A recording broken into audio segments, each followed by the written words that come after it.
Of Eye to Eye with U.S. Senator Tammy Baldwin talking about a bill she recently introduced that would fund training for clean energy jobs. The Grants for Renewable Energy Education for the Nation, otherwise known as the GREEN Act, calls for $100 million in competitive grants for technical colleges around the country. In fact, we caught up with the Wisconsin Democrat a few days ago during her visit to the Milwaukee Area Technical College, a school that's already preparing students for so-called green-collar jobs.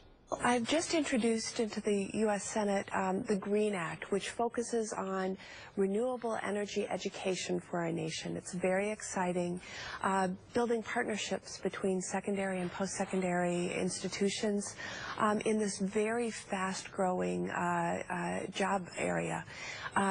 We know already that clean jobs, clean energy jobs are being created at a much higher rate than other jobs.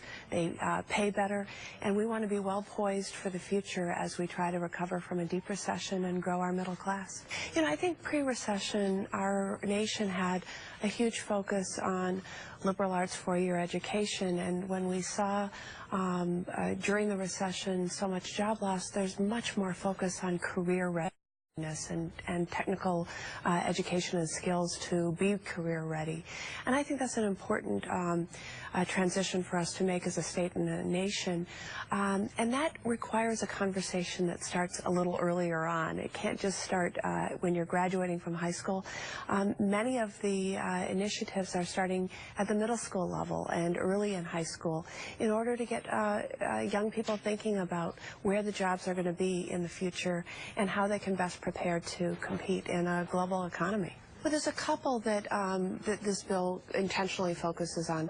One is the partnerships between high schools, middle schools, and the technical colleges, so that you can start, for example, taking some courses at the high school level that prepare you to hit the ground running towards a career as soon as you graduate and enter, say, one of our Wisconsin technical colleges.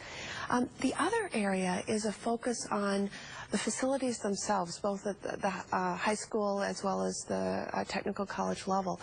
As they're looking at their own carbon footprint and energy expenditures and looking at how to be more efficient, sometimes you can create a classroom out of the physical plant, if you will, of figuring out how to be more energy sustainable and use that as a teaching experience for the whole campus. Certainly there'll be debate about the ultimate spending amounts, as there must be, because it's all about setting priorities. But I think the key is that we have to be focused on getting our economy back to full speed in the United States, and in Wisconsin in particular, where we've lagged behind the rest of the country. And I think that's something that can bring people of all political perspectives together, because we know that the middle class has taken a beating recently, and we need to reverse that with a prepared workforce for good-paying jobs. In some cases, as you heard today, we've seen that these partnerships between secondary schools and post-secondary schools have already been formed.